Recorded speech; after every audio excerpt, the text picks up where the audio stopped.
Hello movielers, welcome to కొంచెం సినిమా. ఇవాళ వచ్చేసరికి మన కిష్కిందపూరి మూవీ చూడడం జరిగింది. Directed by Koushik Pegallapati. Movie చూసేసరికి నాకు ఫస్ట్ హాఫ్ అయితే పర్లేదు అనిపించింది భయ్య. ఫ్రాంక్లీ చెప్పాలంటే చాలా సర్ప్రైజింగ్ ఎలిమెంట్స్ ఉంటాయి. అంటే లైక్ 2-3 జంప్ స్కేర్స్ ఉన్నాయి.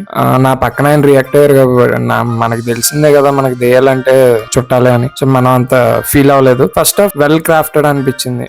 స్టోరీ పరంగా గానీ, ఏదైతే విజువల్స్ ఉన్నాయో దాని పరంగా గానీ. ఒక్కటి మెయిన్ డ్రాబ్యాక్ నాకు అనిపించింది, నా ప్రకారం చూసుకున్నట్టయితే ఏదైతే సెట్లు వేసారో అవి నిజంగా సెట్లు అన్నట్టే కనిపిస్తున్నాయి. ఇప్పుడు సెట్ వేసింది సెట్ అన్నట్టు తెలియకూడదు కదా. సో అదొక్కటి చిన్నది మేనేజ్ చేసుకుని ఉంటే సరిపోయేది అనిపించింది. అండ్ సెకండ్ హాఫ్ వచ్చేసరికి హై రైటింగ్ ఉంది. మూవీ ఓవరాల్ రైటింగ్ అయితే బాగా అనిపించింది. అండ్ రైటర్స్ వచ్చేసరికి బాల్ గణేష్, దహారస్ అండ్ కౌశిక్ యాజ్ యూజువల్, అదే మన డైరెక్టర్. ఓవరాల్ మూవీలో నాకు రైటింగ్ బాగా కనిపించింది. బట్ స్టిల్ ఏంటంటే కొద్దిగా ఆ విజువల్స్ గానీ, ఆ గ్రాఫిక్స్ గానీ, విఎఫ్ఎక్స్ గానీ ఇంకా ఎప్పుడు అంటే తెలుగు సినిమా అంటే ఇంకెంతైనా, తెలుగు సినిమా ఎలాగే చూడాలా, ఇంకా కొంచెం మార్చి ఏమన్నా చేయగలిగేది ఏమి ఉండదా అన్నట్టు లైక్ ఆ ఫీలింగ్ అయితే అనిపిస్తుంది. అంటే ఇంకెంతకాలం, ఆల్రెడీ చిన్న చిన్న మూవీస్ వస్తున్నాయి, మంచి మంచి హిట్ కొడుతున్నాయి. ఇప్పుడు మన మెయిన్ ఎగ్జాంపుల్ హనుమానే తీసుకోవచ్చు. నిన్న కాక మొన్న వచ్చిన మహా అవతార్ నరసింహ కూడా తీసుకోవచ్చు. అంటే లైక్ ఇన్ని సినిమాలు అప్గ్రేడ్ అవుతున్నా కొన్ని సినిమాలు ఇంకా ఇప్పుడు స్టోరీ బాగున్నప్పుడు విజువల్స్ కూడా మెయింటైన్ చేస్తుంటే మనకి ఇంకా మంచిగా అనిపించచ్చు కదా అని నా ఫీలింగ్ అయితే అనిపించింది.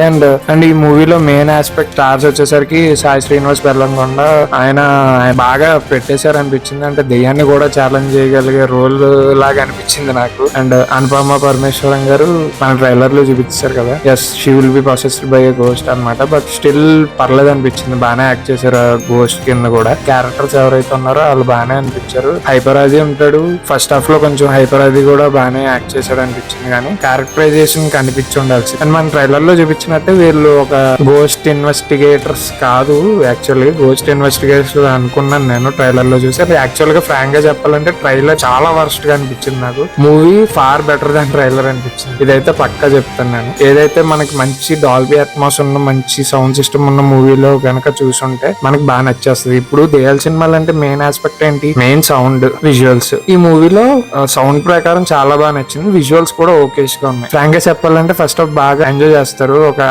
ఏవైతే ఎలిమెంట్స్ కావాలనుకున్నామో అవి బాగా ఉన్నాయి. అండ్ సెకండ్ హాఫ్ వచ్చేసరికి స్టోరీ బ్యాక్గ్రౌండ్, ఇప్పుడు దెయ్యానికంటూ స్టోరీ ఉండాలి, ఈ స్టోరీ బ్యాక్గ్రౌండ్ ఇదంతా రివీల్ అవ్వి ఆ చుట్టూ తిరుగుద్ది. As usual Telugu routine horror మూవీలా అనిపించింది. బట్ స్టిల్ ఫస్ట్ హాఫ్ ప్రకారం చూసుకుంటే సర్ప్రైజ్ ఎలిమెంట్స్ నాకు బాగా వర్కౌట్ అయినాయి అనిపించింది. ఇంకెక్కువ రివీల్ చేసేస్తే మూవీ స్టోరీ అంతా చెప్పాల్సి వస్తుంది కాబట్టి ఇదే మన review guys. So first time నేను ఈ టైప్ లో ట్రై చేశాను, ఎలా ఉందో చెప్పండి. And please like, share and subscribe to కొంచెం సినిమా. ఏమాత్రం కొంచెం కాదు. మీరు ఈ మూవీ చూసాక మీకేమనిపించిందో ఖచ్చితంగా కామెంట్ చేయండి. మీ ఫ్రెండ్స్ కూడా కామెంట్ చేయమని చెప్పండి. Thank you.